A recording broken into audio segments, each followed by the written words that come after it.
रहमतुल्लाहि व बरकातुहू। काश जिंदगी में कभी वो शाम आए जिस मिट्टी से जन्मे हैं उसके भी कभी काम आए। काश जिंदगी में कभी वो शाम आए जिस मिट्टी से जन्मे हैं उसके भी कभी काम आए।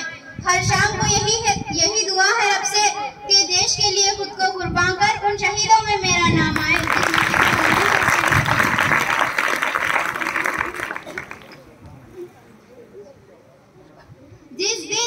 जिस दिन तू शहीद हुआ ना जाने किस तरह तेरी माँ सोई होगी। मैं तो बस इतना ही जानूं कि वो गोली भी तेरे सीने में उतरने से पहले रोई होगी।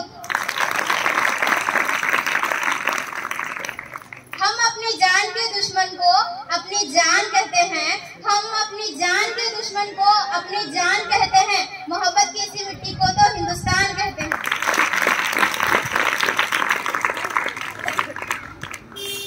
किसी से भीख नहीं मांगी हमने, हम अपने बाजुओं पर खड़े हुए हैं। किसी से भीख नहीं मांगी हमने अपने बाजुओं पर तिरंगा लहराया है।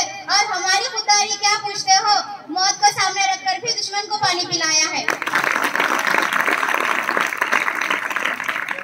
हमारे तिरंगे में 3